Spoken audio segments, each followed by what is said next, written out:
जय श्री श्याम दोस्तों, स्वागत है आपका भक्ति वाइब्स पर, जहां हर कथा में बसती है श्रद्धा, आस्था और बाबा श्याम की कृपा की सच्ची झलक। आज हम आपको एक ऐसी कथा सुनाने जा रहे हैं जो सिर्फ एक युवती की नहीं बल्कि एक पूरे परिवार की आस्था और संघर्ष की दास्तां है। आज की कथा एक ऐसी बेटी की है जिसने परिस्थितियों के सागर में भी अपने परिवार के लिए नाव बनकर उनका सहारा बनी। यह सिर्फ एक कहानी नहीं बल्कि विश्वास, संघर्ष, तपस्या और बाबा श्याम की कृपा का जीवंत प्रमाण है। यह कहानी है नेहा नाम की 22 वर्षीय लड़की की, जो अपने माता पिता और छोटे भाई के साथ एक छोटे से कस्बे में रहती थी। उनके जीवन में दुख, दरिद्रता और बेबसी के बादल इतने गहरे थे कि कोई उम्मीद की किरण भी दूर दूर तक दिखाई नहीं देती थी। लेकिन कहते हैं ना, जब कोई अपना भी साथ छोड़ दे तब बाबा श्याम हाथ थाम लेते हैं। नेहा का विश्वास, उसकी माँ की आंखों में चमकती उम्मीद और एक छोटी सी मनोती ने कैसे उनकी पूरी जिंदगी बदल दी, यह जानकर आपका मन भर जाएगा और बाबा श्याम के चरणों में विश्वास और गहरा हो जाएगा। तो चलिए सुनते हैं एक सच्चे विश्वास और बाबा की करुणा से भरी यह अद्भुत कथा। 22 साल की नेहा और उसके परिवार का खाटू श्याम कृपा से जीवन परिवर्तन का चमत्कार। हमारी आज की नायिका है नेहा, जो भारत के एक छोटे से कस्बे ब्रजपुर की संकरी गलियों में रहने वाले एक बेहद ही गरीब परिवार की लड़की थी। नेहा का घर किसी आलीशान इमारत का नाम नहीं था, बस ईंट, सीमेंट और कुछ पुराने टीन के टुकड़ों से बनी एक छोटी सी झोपड़ी थी, जिसमें 2 कमरे थे। एक में उसके माता पिता और नेहा रहती थी, दूसरे में उसका छोटा भाई मुकुल, जो विशेष देखभाल वाला बच्चा था। मुकुल को जन्म से ही मानसिक और शारीरिक चुनौतियां थी। 10 वर्ष की उम्र में भी उसका व्यवहार किसी 5 साल के बच्चे जैसा था। उसकी मासूम मुस्कान ही घर का एकमात्र उजाला थी। लेकिन उसकी दवाइयाँ, डॉक्टरों के महंगे चक्कर और विशेष स्कूल की फीस, इन सब ने पहले से ही तंगहाल इस परिवार की कमर तोड़ दी थी।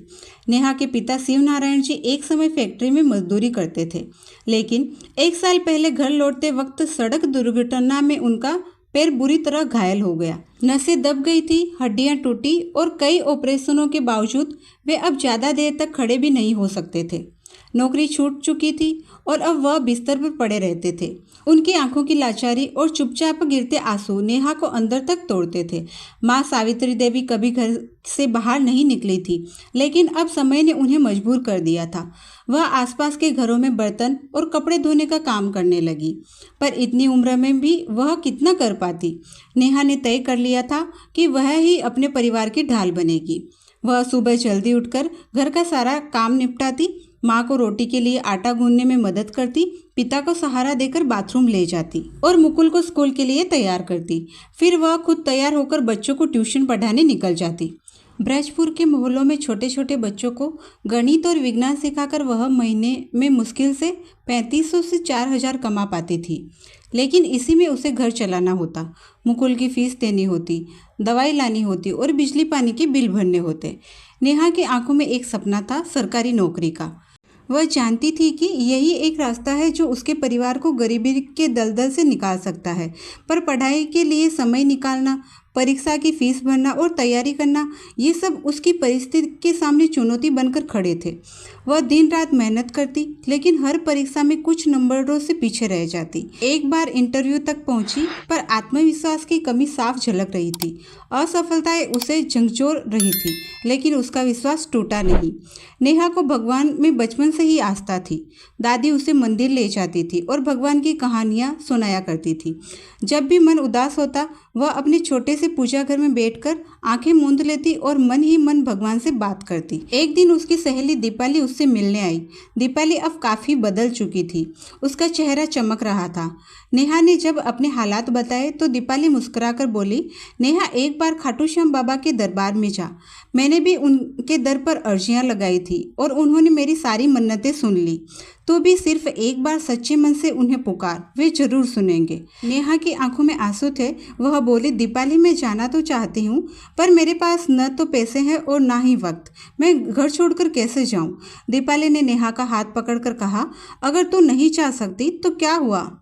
खाटू श्याम बाबा सिर्फ वही नहीं, हर जगह सुनते हैं। तो उन्हें यहाँ से पुकार, पूरी श्रद्धा से। वो जरूर आएंगे तेरी मदद करने के लिए। नेहा के मन में विचार आया। उसने 11 के दिन एक संकल्प लिया, हर महीने की एकादशी को वह 11 दीपक जलाएगी। बाबा का नाम लेकर 11 बार जाप करेगी और पूरे मन से प्रार्थना करेगी। यही उसकी तपस्या होगी। नेहा की साधना शुरू हो गई। हर 11 को वह सुबह जल्दी उठती, नहा धोकर अपने पूजा घर में दीपक जलाती, बाबा का ध्यान करती और मन ही मन उनसे मन्नत मांगती।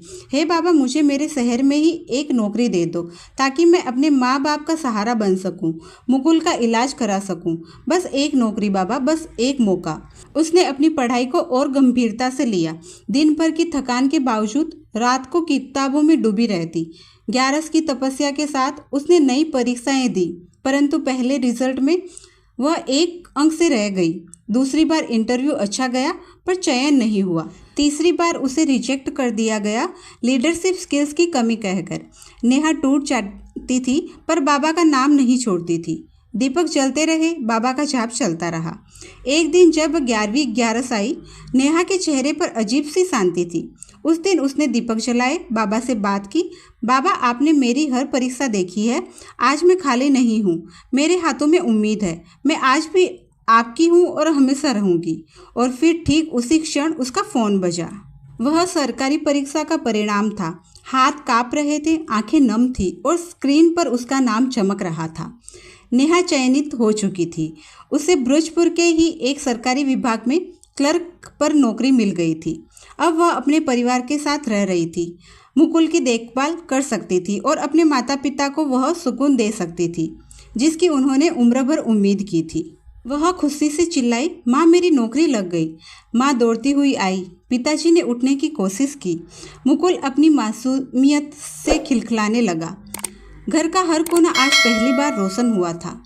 नेहा की पहली तनख्वाह आई तो उसने सबसे पहले पिताजी के इलाज की योजना बनाई, अच्छे डॉक्टर को दिखाया, फिजियोथेरेपी शुरू की और धीरे धीरे वे फिर से चलने लगे।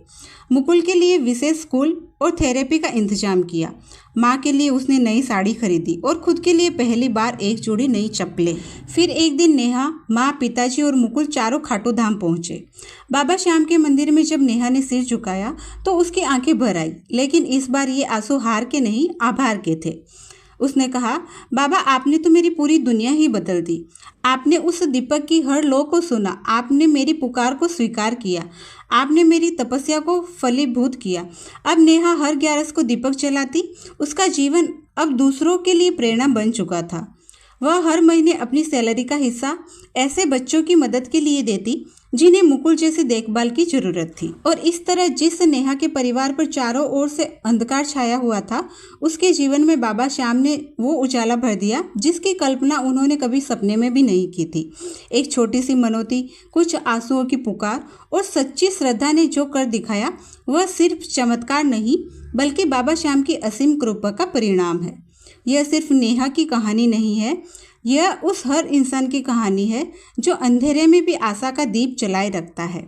यह प्रमाण है कि बाबा श्याम हारे के सहारे हैं। जब कोई रास्ता नहीं दिखता तब वही सहारा बनते हैं।